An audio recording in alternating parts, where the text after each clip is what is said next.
Wel, y teitl i'r Pregeth heddiw ydy Disgwyliad a diddanwch y ffyddloniaid. Disgwyliad a diddanwch y ffyddloniaid. A mae Luc yn y bennod hyn yn cyflwyno dau gymeriad i ni. Dau gymeriad oedd yn disgwyl. Simeon ac Anna yn te. Dyn ni'n clywed am Simeon, dyn cyfiawn a diwiol oedd hwn yn disgwyl am diddanwch Israel. Ac a wedi Anna weld Iesu Grist, mae'n mynd allan a cyhoeddi wrth bawb oedd yn disgwyl ryddhad Jerusalem fel hithau hynny yw. Felly dyma hanes dau o'r ffyddloniaid hyn yn disgwyl ac yna'n derbyn yr hyn oedd nhw'n disgwyl amdano. A dyna'r ddau bwynt mewn gwirionedd dyn ni eisiau sylwi heddiw. Y disgwyl a diddanwch yma sy'n eiddo i ni gyd.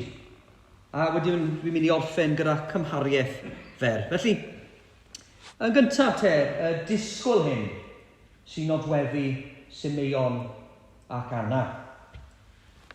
Yn gyntaf, tybed, wnaethoch chi sylwi y cyd-destun fan hyn. Lle roedd y ddau yma yn disgwyl? Wel, mae'n eitha arwydd o cael. Maen nhw yn Jerusalem ydyn ac yn fwy penodol yn y deml. A mae Luc yn ysgrifennu hyn i ni gael sylwi taw nid Simeon ac Anna yn unig sy'n disgwyl, ond dyma sy'n ganolog, dyma ddisgwyliad sy'n ganolog i Israel i gyd. Dyma oedd y nodweddu'r genedl, yr elfen hyn o ddisgwyl am rhywbeth oedd Duw yn mynd i fod yn gwneud. Yn y deml roedd rhaid i'r genedl i gyd ddod i a berthu a derbyn gwaredigaeth, puredigaeth, oedden ni'n sylwi fan hyn. Ac roedd y deml wedi bod yn ganolbwynt i'r grefydd ers canrifoedd. Roedden nhw'n disgwyl fan hyn am gyflawniad. Bach iawn oedden nhw'n deall beth yn union oedd yn digwydd fan hyn yn un ar holl ddefodau gwahanol. Ond ar y diwrnod yma, mae un ddefod sydd yn derbyn cyflawniad. Mae rhywbeth fan hyn mae rhywbeth yn digwydd sy'n esbonio pam bod nhw wedi bod yn cadw'r ddefod. A mae Luc yn esbonio'r achlysur a'r rheswm pam mae Iesu yn dod i'r deml. Maen nhw'n dod yna yn ôl amser eu puredigaeth, yn ôl cyfraith Moses, yn unol ar hyn sydd wedi ysgrifennu yng nghyfraith yr arglwydd, pob gwryw cyntaf anedig fe'i gelwir yn sanctaidd i'r arglwydd. Nawr, oedd cenedlaethau wedi bod yn gwneud hyn, ond dyma'r cyflawniad fan hyn. Dyma gwir ystyr sancteiddrwydd pan ddaeth Iesu i'w deml. Dyma chi cyntaf anedig yn pith ei bobl mewn ffordd, mewn ystyr yn te. Yr un mwyaf breintiedig, nid yn unig mab i Mair a Joseph, ond dyma'r cyntaf, dyma'r unig anedig fab Duw. Ffrind a ffrynwr dynol ryw, yr un sanctaidd, dyma'r un y by'r genedl yn disgwyl yn eiddgar amdano, fel dyn ni'n gweld y mywydau Simeon ac Anna. Ond hoffwn ni jyst sôn, mae'r disgwyl hyn, mae'r elfen o ddisgwyl yma sy'n nodweddu Simeon, Anna a'r genedl hefyd yn nodweddu bywydau'r ffyddloniaid drwy'r oesoedd. Dych chi a fi yn disgwyl fel Cristnogion, yn disgwyl cyflawniad ar hyn mae Duw yn dweud yn y Beibl. A dyma rhywbeth sydd wedi nodweddu'n bywyd yn arbennig dros y misoedd diwethaf, te. Dyn ni'n gwybod beth yw hi i ddisgwyl cael gweld cyfeillion. Disgwyl gweld ffrindiau, disgwyl gweld teulu, disgwyl cael cwrdd gyda'n gilydd. Ond wrth i ni fyw yn bywyd yn fwy cyffredinol, wrth i ni fyw yn bywyd fel Cristnogion, dyn ni yn hun yn gwybod rhywbeth o'r hyn o Simeon ac Anna yn teimlo. Dyn ni'n disgwyl ar addewidion Duw bod e'n cyflawni'r hyn mae'n dweud. Dyn ni'n dod i'r capel a does dim byd trawiadol nag oes ynglyn â'r lle yma, am beth dyn ni'n neud fan hyn. A dyn ni'n disgwyl. Mae'n gobaith wedi hoelio ar yr hyn mae Duw yn addo bydd yn gwneud. Roedd Simeon, Anna, Israel a dyn ni heddiw yn disgwyl. Ond yn ail yn yr hanes hyn, yr ail bwynt, dwi am i ni sylwi ar y diddanwch mae'r ddau hyn a'r genedl yn derbyn. Mae Simeon ac Anna yn cael eu gwobrwyo yn syfrdanol am ei disgwyl yn amyneddgar yn dydyn.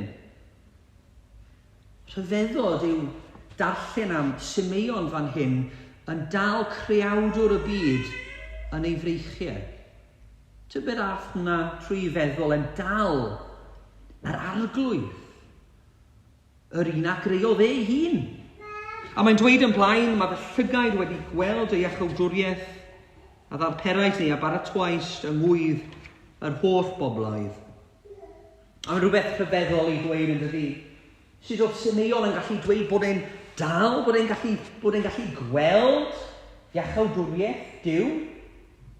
A mae'r ateb yn, wel mae'n rhyfeddol, mae'n dal y plentyn hyn ac ar yr un pryd yn dal gwaith achubol Duw. A dyma mae Luc am i ni weld. Dyma chi'r cyflawniad, dyma chi'r diddanwch oedden nhw'n disgwyl amdano. Mewn plentyn, dychmygwch urddas y lle, yr adeiladau enfawr hyn, yr offeiriad yn ei gwisgoedd, y lle'n llawn yn orlawn falle, prysurdeb, neu falle'n cymryd sylw o'r ddau hyn, ond roedd yna ddyn digon cyffredin yr olwg yn dal plentyn digon cyffredin yr olwg. A dyna fyna oedd y canolbwynt i'r cyfan arall. I'r cyfan fi'n digwydd yn Jerusalem ac yn y deml. Dyma chi y breichiau Simeon, goleini o leio cynhedloedd a gogoniant y bobl Israel. Diddanwch Israel a bywyd y byd. A mae'r cyfan o waith Duw yn ein iachawdwriaeth ni hefyd ynghlwm â'r person hyn fi ymreichiau Simeon. Fel Simeon gallwn ni ddweud, os dyn ni'n meddu ar Iesu Grist, dyn ni'n meddu ar iachawdwriaeth Duw. A dyma chi, ni'n dod yn naturiol felly am cymhariaeth rhyngom ni a'r ddau unigolyn hyn yn y deml bryd hynny. Beth yw'r gymhariaeth allwn ni sylwi? Wel, ni eisiau gofyn cwestiwn, beth ydych chi'n meddwl am bywyd Anna y weddw? Wedi parhau'n weddw, nes ei bod yn awr yn bedair a 24 oed. Ni byddai byth yn ymadel ar deml, ond yn addoli gan ymprydio gwyddio ddydd a nos. Dyna chi fywyd yn te? Bywyd o wasanaeth, bywyd sydd yn ddim yn apelio i'r byd rhyw lawer allai feddwl. Oes y nifer falle'n gofyn pa les yw'r fath wasanaeth jyst yn y deml fel yna yn gweddio. Ond rydyn ni'n gweld yn glir fan hyn nad oedd e'n bywyd o wastraff nag oedd. Yn y pen draw, byddai'r diddanwch a dderbyniodd Anna wedi bod werth y disgwyl. By'r gwobr yn neud y cyfan yr holl ddegawd yna yn werth e. Ac dwi eisiau dweud wrthoch chi y bore yma, mae diddanwch y Cristion yn werth y disgwyl. Dwi wedi tynnu'ch sylw chi at y ffaith bod ni yn disgwyl cyflawniad am herffaith yw'r byd hyn. Am herffaith yw yn addoliad ni. Ond mae'r diddanwch yn werth y disgwyl. Nawr i wneud hyn falle'n gliriach yn y meddyliau ni, hoffwn ni jyst defnyddio eglureb o fath. Tybed, ydych chi wedi clywed am ddeuolinydd enwog o'r Amerig o'r enw Isaac Stern. un o'r gorau ar y ddeolyn. Wel, yn ôl sôn, dath rhyw ddynes ato rhyw fi, rhyw edmygydd yn dweud yn Saesneg, "Oh, I'd give my life to play like you." A medde Isaac Stern yn ôl, "Madam, that I did." Fe gostiodd ei fywyd i allu chwarae'r ddeolyn fel yna. A dyma dyn ni gweld y mywyd y Cristion hefyd. Mae'r hyn oedd Anna'n gwneud yn y demo yn gostus yn doedd. Yr holl ddegawdau hynny gallai hi wedi bod allan yn byw ei bywyd yn gwneud peth eraill. Roedd e'n gostus. Bu oedd hi trwy oes yn disgwyl ar yr arglwydd cyn derbyn ei gwobr. A gadewch i ni felly sylwi, mae bywyd y Cristion yn gostus, yn ddi-urddas yng ngolwg llawer. Unwaith eto bore yma, dwi yn tynnu sylw ni i hyn. Yn y lle hwn, falle bod y byd ddim yn deall pam bod ni yma, ond dyn ni'n dweud bod y werth e.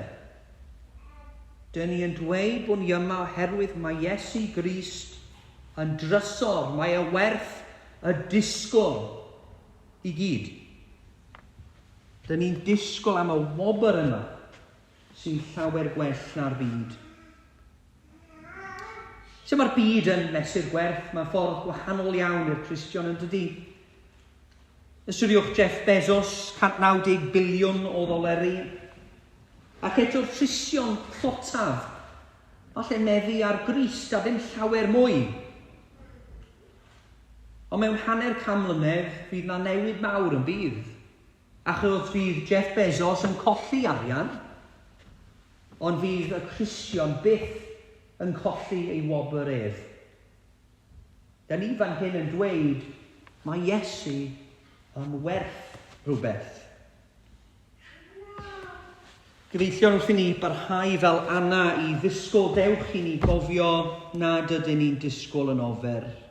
Mae Crist wedi dod i'r byd, a dyn ni wedi wrth gwrs derbyn mesur o'r diddanwch hynny. Dyn ni yn derbyn o sil i sil rhywfaint o'r diddanwch yn dydyn, trwy ei air a'i sacramentau. Ond dewch i ni barhau'n ddyfal yn y pethau hyn, yn disgwyl fel Anna a Simeon amdano. Darllenes ar ddechrau'r wasanaeth. Daiones yw'r arglwydd i'r rhai a ddysgwyliant wrtho, ac e enaid a'i ceisio. Amen.